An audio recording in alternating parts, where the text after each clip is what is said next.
Hello बच्चों, कैसे हैं आप सभी। स्वागत है आप सभी का एक बार फिर से हमारे यूट्यूब चैनल केम बायो क्लासेस में।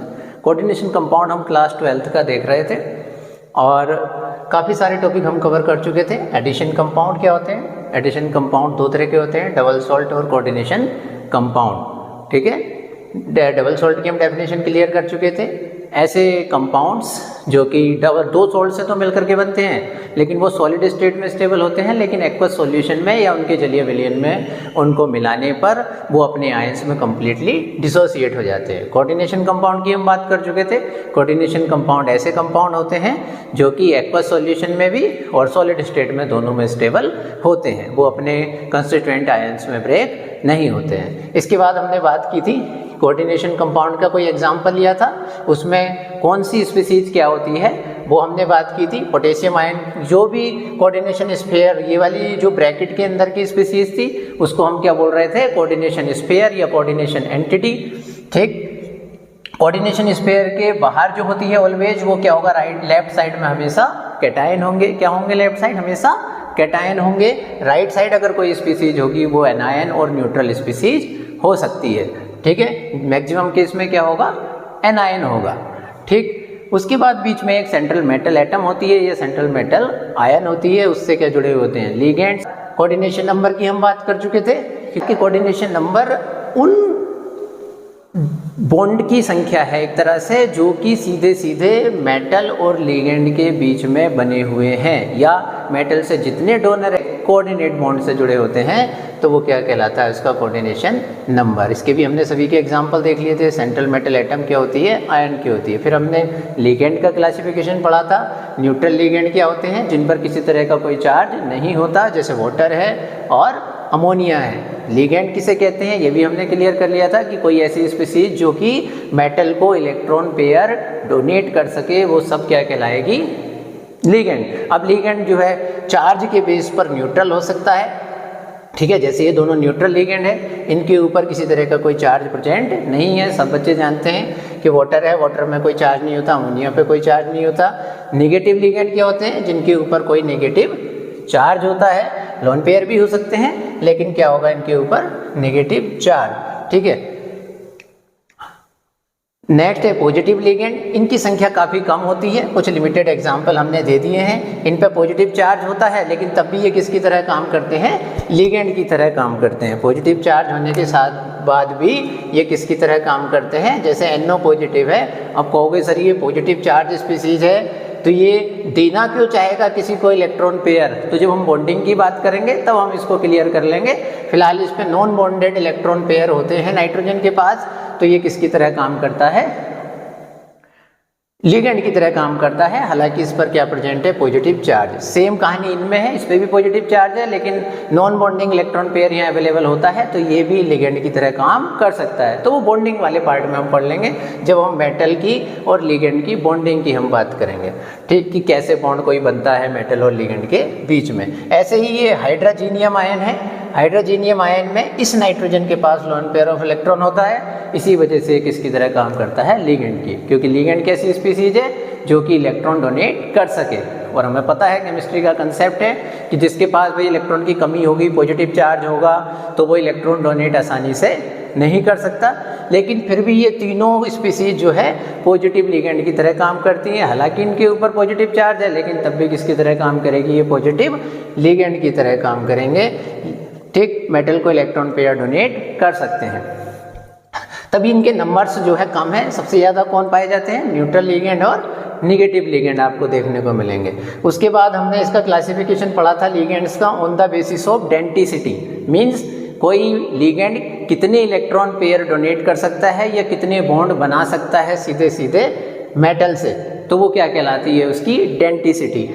उसमें भी हमने पढ़ा था मोनोडेंटेड, जैसे वाटर है, ठीक है, H2O मॉलिक्यूल है, केवल एक लोन पेयर इलेक्ट्रॉन दे सकता है, तो मोनोडेंटेड। अमोनिया है, ये भी एक इलेक्ट्रॉन पेयर डोनेट करेगी मेटल को बस मैक्सिमम, ये भी मोनोडेंटेड में आता है। फिर हमने कुछ बाइडेंटेड के एग्जाम्पल पढ़े थे, जैसे इथाइलिन डाइएमीन, तो वो किसकी तरह काम करता है, बाइडेंटेड की। उसके बाद हमने बात की थी पॉलीडेंटेड की। पॉलीडेंटेड में हमने EDTA का एग्जाम्पल पढ़ा था, तो EDTA जो है पॉलीडेंटेड लिगेंड है। उसके बाद हमने कीलेट कॉम्प्लेक्स देखा था कि कीलेट कॉम्प्लेक्स क्या होते हैं कि जितने भी पॉलीडेंटेड या बाइडेंटेड लिगेंड होते हैं अगर मेटल के साथ रिंग लाइक स्ट्रक्चर बना रहे हैं, जैसे इथाइलिन डाइएमीन का अगर एग्जांपल दूं तो इथाइलिन डाइएमीन क्या प्रिपेयर कर रहा था, रिंग लाइक स्ट्रक्चर प्रिपेयर कर रहा था और मेटल को इलेक्ट्रॉन पेयर डोनेट कर रहा था। 5 मेंबर्ड रिंग बन रही थी। वीडियो में देख लेना, सेकंड लेक्चर में कोऑर्डिनेशन कंपाउंड में हमने डिटेल में इसको एक्सप्लेन कर रखा है।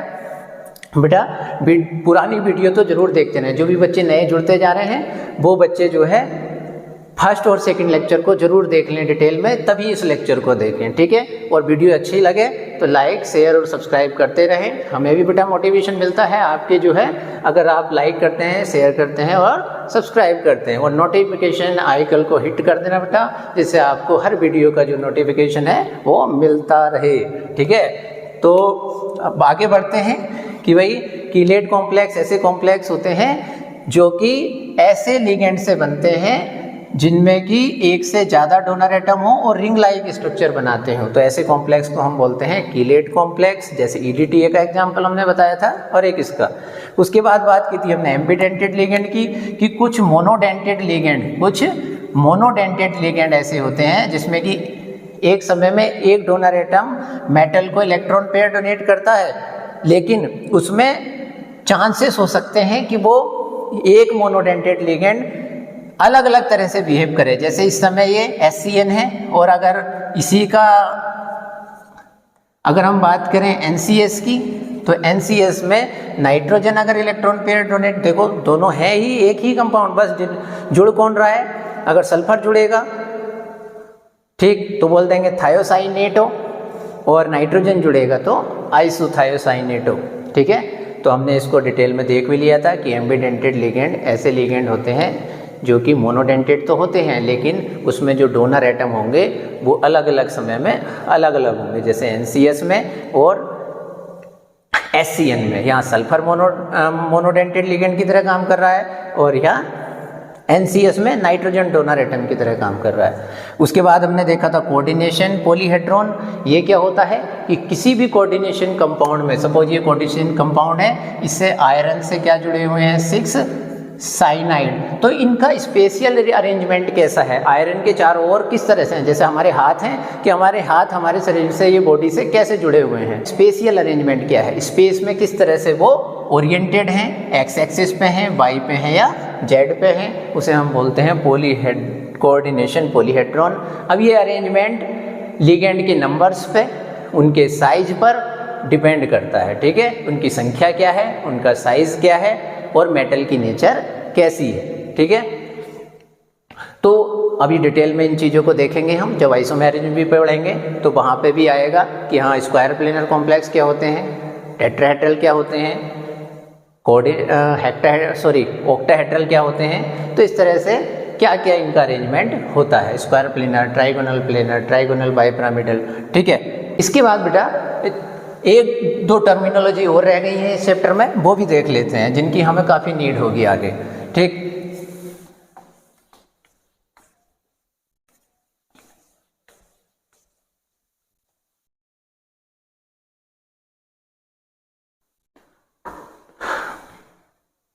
तो इसके बाद एक दो टर्मिनोलॉजी और देख लेते हैं इस चैप्टर की जो कि बहुत ज़्यादा इंपॉर्टेंट है बेटा, ध्यान से देखेंगे, ठीक है। एक टर्म और आ जाता है फ्लेक्सीडेंटेड लिगेंड क्या होते हैं, फ्लेक्सीडेंटेड लिगेंड, ठीक है।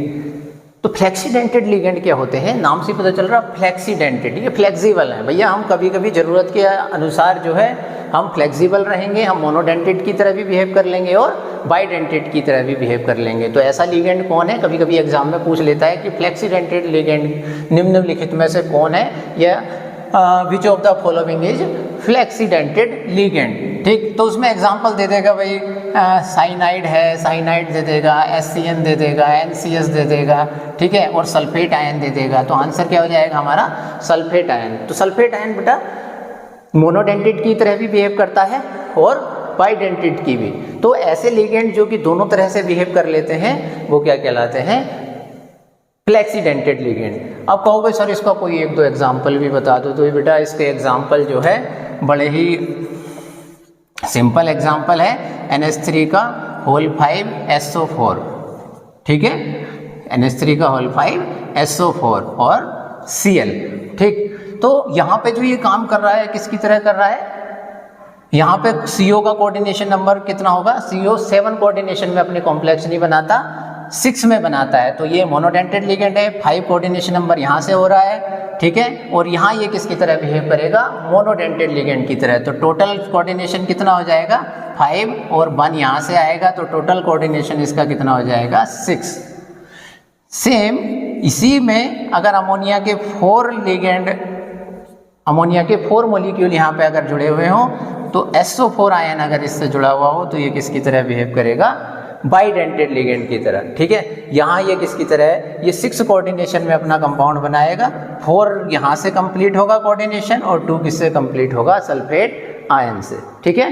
तो ये फ्लेक्सीडेंटेड का कुछ एग्जाम्पल था कि ऐसे लिगेंड जो कि अब फ्लेक्सिबल होते हैं, ठीक भाई, मोनोडेंट जरूरत मेटल की नीड के अनुसार, मेटल को जरूरत पड़ रही थी कि मुझे 6 कोऑर्डिनेशन में अपना कॉम्प्लेक्स बनाना है, तो यहाँ किसकी तरह बिहेव करेगा, मोनोडेंटेड की तरह। और देखो यहाँ उसी सल्फेट आयन ने किसकी तरह बिहेव किया है, बाइडेंटेड लिगेंड की तरह, ठीक है। तो बेटा रिवीजन बहुत जरूरी है, उम्मीद है सभी बच्चों को अभी याद हो जा रहा होगा सारी चीज़ें। तो फ्लेक्सीडेंटेड के बाद हम बात करते हैं ऑक्सीडेशन नंबर की, कि मेटल की जो ऑक्सीडेशन नंबर है वो हम कैसे कैलकुलेट करते हैं, ठीक। तो एक हमारे पास कोऑर्डिनेशन कॉम्प्लेक्स है K4FeCN का होल 6। अब इसकी हम ऑक्सीडेशन नंबर कैसे कैलकुलेट करेंगे, तो इसकी जो ऑक्सीडेशन नंबर है, ऑक्सीडेशन नंबर पहली बात तो जान लीजिए कि ऑक्सीडेशन नंबर होता क्या है। तो 11th क्लास में सबने पढ़ रखा है कि ऑक्सीडेशन नंबर होता क्या है। तो ऑक्सीडेशन नंबर क्या होता है कि किसी भी स्पीशीज पर जो रिजल्टेंट चार्ज होता है, जो परिणामी चार्ज होता है, परिणामी आवेश होता है, वो क्या कहलाती है, उसकी ऑक्सीकरण अवस्था, ठीक है, ऑक्सीडेशन स्टेट। आई बात समझ में, क्या कि किसी भी स्पीशीज पर जो भी परिणामी आवेश या रिजल्टेंट चार्ज प्रेजेंट होता है वो क्या कहलाती है, उसकी ऑक्सीडेशन नंबर। अब इस पूरा ये क्या है हमारे पास, कोऑर्डिनेशन कॉम्प्लेक्स है। तो अभी हमें इस पे पूरे पे किसी तरह का कोई चार्ज दिखाई नहीं दे रहा है, दिख रहा है कोई, नहीं दिख रहा है, ठीक है, किसी तरह का कोई चार्ज नहीं है। लेकिन अगर हम पर्टिकुलरली बात करें तो पोटेशियम आयन पे कोई ना कोई चार्ज होगा, फेरस आयन पे, ये आयरन पे कोई चार्ज होगा, साइनाइड पे कोई चार्ज होगा, ठीक। तो इनका रिजल्टेंट चार्ज तो क्या हो रहा है, 0। पूरा इस समय कॉम्प्लेक्स कैसा है, न्यूट्रल है पूरा कॉम्प्लेक्स, ठीक है। लेकिन अगर हम पर्टिकुलरली मेटल की ऑक्सीडेशन की स्टेट की बात करें, जिसकी कि हमें नीड होगी हर जगह पे, चाहे हम आगे कॉम्प्लेक्स फॉर्मेशन पढ़ेंगे, चाहे आईपीएससी नेम पढ़ेंगे, तो वहाँ पे हमें इनकी ऑक्सीडेशन स्टेट की नीड होगी, किसकी, सेंट्रल मेटल एटम की, ठीक। तो कैसे निकालते हैं, तो आप कैसे निकाल पाओगे इसकी ऑक्सीडेशन स्टेट को, तभी निकाल पाओगे बेटा जब तक तुम्हें इनके ऊपर कितना चार्ज होता है, या पर्टिकुलर स्पीशीज की ऑक्सीडेशन स्टेट क्या होती है वो अगर पता होगा तो निकाल पाओगे, नहीं पता होगा तो नहीं निकाल पाओगे। तो यही चीज़ हम देख लेते हैं कि कैसे हम निकालेंगे, ठीक, इनकी ऑक्सीडेशन स्टेट को।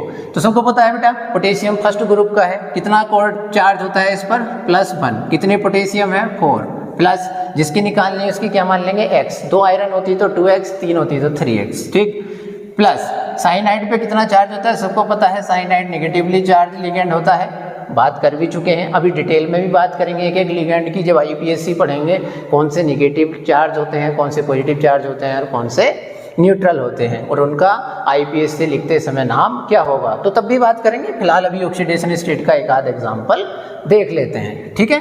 तो x प्लस माइनस का 1 इंटू 6, ठीक, और क्योंकि इसकी क्या होती है -1 और 6 और इज इक्वल टू 0। अब बेटा 0 क्यों रखा, क्योंकि अभी मैंने बात की थी कि पूरे कॉम्प्लेक्स अभी कैसा है, न्यूट्रल है, ठीक है। अभी पूरे कॉम्प्लेक्स पे कोई चार्ज दिख रहा है, नहीं दिख रहा ना, तो ये क्या होगा, 0, ठीक। अभी मैंने पूरे की बात कर रहा हूँ, ठीक, अभी मैं इस कोऑर्डिनेशन स्फीयर पे कैसा चार्ज होगा उसकी बात नहीं कर रहा हूँ, अभी पूरे कॉम्प्लेक्स की बात कर रहा हूँ। तो पूरे कॉम्प्लेक्स पर रिजल्टेंट चार्ज क्या है, 0। तो ये कितना हो गया, 4 + x - 6 = 0 और x = +के 2। तो जो इसकी कोऑर्डिनेशन नंबर हो जो ऑक्सीडेशन स्टेट होगी वो आयरन की क्या है यहाँ पे +2। अब कहोगे सर एक तो एग्जाम्पल और बता दो, तो बेटा IPSC में बहुत एग्जाम्पल पढ़ेंगे, फिलहाल एक एग्जाम्पल और देख लेते हैं। तो CONH3 का होल 6, ठीक है, +2। एक सिंपल सा एग्जाम्पल ले लेते हैं।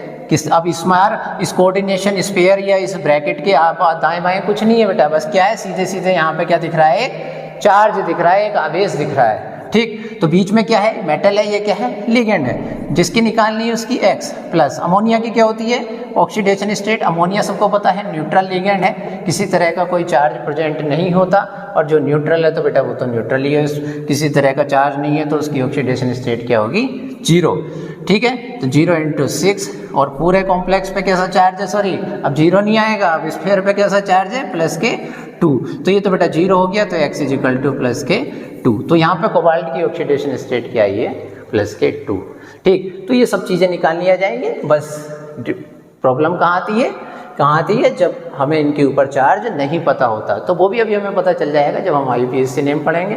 तो हम एक एक लिगेंड जिस पे कितना चार्ज होता है, उसका कॉमन नेम क्या होगा, उसको IPSC नेम क्या होगा, सब पढ़ेंगे, ठीक है। कोई पॉइंट नहीं छोड़ेंगे इस चैप्टर में, पूरा डिटेल में पढ़ेंगे। कैसे बॉन्डिंग होती है, मेटल लिगेंड कैसे जुड़ा होता है, कैसे इलेक्ट्रॉन पेयर डोनेट हो रहे होंगे, कौन सिग्मा डोनर है, कोई पाई डोनर है, ठीक है, कौन पाई एक्सेप्टर है। और एग्जाम्पल देख लेते हैं बेटा, इसका और एग्जाम्पल क्या हो सकता है, PT सपोज NH3 का होल 4 कितने माइनस +2 कर लेते हैं, ठीक है। तो इसकी ऑक्सीडेशन स्टेट क्या होगी, सिंपल है, X।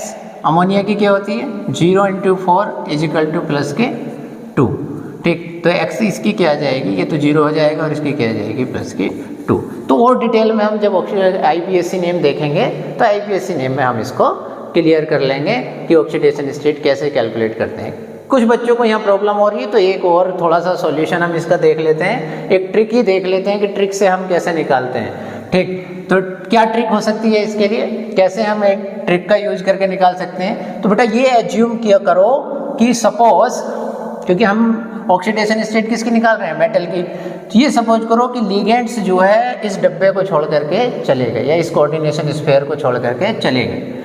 तो अब देखो यहाँ लिगेंड कैसा है, अमोनिया कैसा है, न्यूट्रल लिगेंड है, कोई चार्ज छोड़ के जाएगा, नहीं छोड़ के जाएगा, क्योंकि कैसा है, खुद न्यूट्रल है। तो ये जब यहाँ से लीव करेगा तो कोई चार्ज छोड़ के नहीं जाएगा, मेटल पे चार्ज क्या है, अभी 0 आ जाएगा।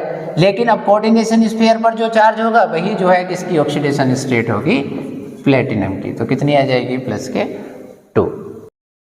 एक एग्जाम्पल और देख लेते हैं, इसकी क्या ऑक्सीडेशन स्टेट आएगी, निकालो चलो।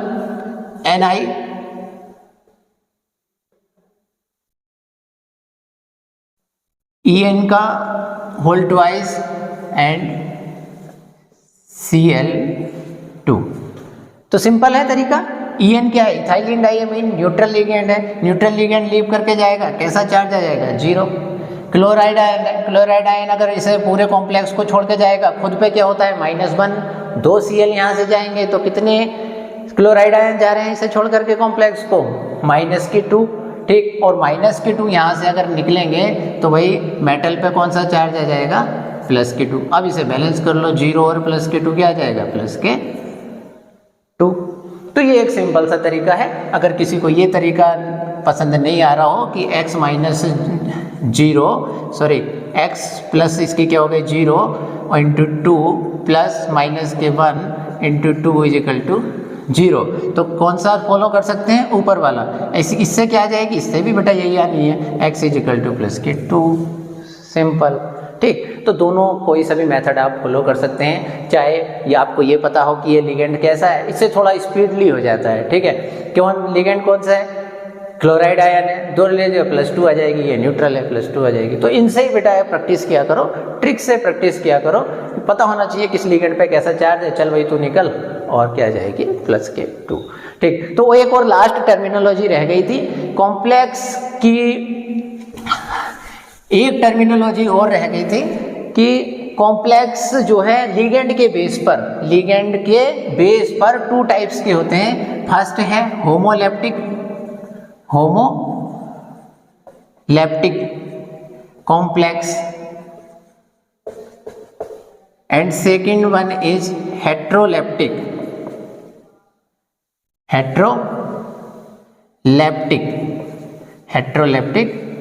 कॉम्प्लेक्स। अब ये क्या है होमोलैप्टिक और हेट्रोलैप्टिक?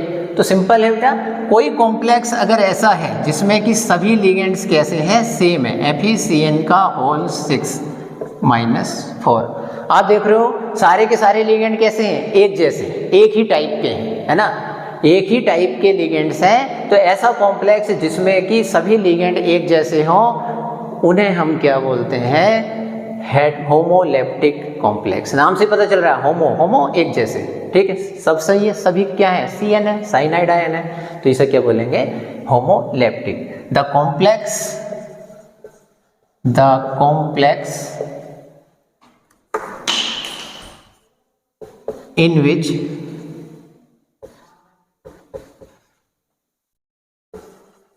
all the ligands are same। Heteroleptic complex, ऐसे कॉम्प्लेक्स जैसे कि इसका एक एग्जांपल देख लेते हैं। लो, इसका एक एग्जांपल ये हो गया EN का होल ट्वाइस एंड Cl2, ठीक है, चाहे यहाँ पे लगा लो +1 +3 आ जाएगी, ठीक है। तो एक कॉम्प्लेक्स इसके लिए ये हो गया, कैसा कॉम्प्लेक्स है ये, हेट्रोलैप्टिक कॉम्प्लेक्स है, क्योंकि इसमें डिफरेंट टाइप के लिगेंड प्रेजेंट हैं, ठीक है, समझ गए होंगे। इसमें सभी एक जैसे थे, इसमें क्या है, अलग अलग प्रकार के हैं। इसमें एक इथाइलिन डायमीन है, ठीक है, और दूसरा लिगेंड क्या है, क्लोराइड आयन, ठीक। तो ऐसे कॉम्प्लेक्स जिसमें कि अलग अलग टाइप के लिगेंड्स होते हैं, वो क्या कहलाते हैं, हेट्रोलैप्टिक कॉम्प्लेक्स। द कॉम्प्लेक्सेस कर लो, complexes PLEXES complexes in which all the ligands are not same, ठीक है। तो क्लियर हो गया होगा, सिंपल सा टर्म था। तो इस चैप्टर की हमने लगभग सभी टर्मिनोलॉजी बेटा कवर कर ली है, ठीक। लिगेंड्स के टाइप्स हमने कवर कर लिए हैं, डेंटिसिटी हमने कवर कर ली है, मोनोडेंटेड है, बाइडेंटेड है, ट्राइडेंटेड है, पॉजिटिव लिगेंड है, न्यूट्रल है, कोऑर्डिनेशन नंबर हमने इसमें क्लियर कर लिया है, ठीक। पॉजिटिव लिगेंड की बात हम और भी करेंगे डिटेल में, क्योंकि उनके एग्जाम्पल बेटा कम ही होते हैं, इसलिए हमने बहुत ज़्यादा डिटेल में बात नहीं की है। अब जब हम नया टॉपिक, अपना बहुत इंपॉर्टेंट टॉपिक इस चैप्टर का कवर करने जाएंगे अगले लेक्चर में, तो उसमें हम सभी लिगेंड्स को डिटेल में देखेंगे। मोनोडेंटेड लिगेंड्स की स्ट्रक्चर के बारे में हम डिटेल में देखेंगे, ठीक, कितने उसमें लॉन पेयर ऑफ इलेक्ट्रॉन होते हैं, कितनी उनकी डेंटिसिटी होती है, हेप्टासिटी एक इंटरेस्टिंग पॉइंट रहेगा, हेप्टासिटी क्या होती है लिगेंड्स की, वो भी हम देखेंगे। ब्रिज कॉम्प्लेक्स हम देखेंगे, ठीक, तो डबल कॉम्प्लेक्स हम देखेंगे। तो सभी जो है, सभी टाइप के हम कॉम्प्लेक्स IPSC में कवर करेंगे, ठीक। अगर वीडियो बेटा पसंद आई हो तो वीडियो को लाइक, शेयर और सब्सक्राइब करते रहें। चैनल को जो है ज़्यादा से ज़्यादा अपने फ्रेंड्स के साथ शेयर करते रहिए, ठीक है, जिससे हमें भी मोटिवेशन मिलता रहेगा बेटा।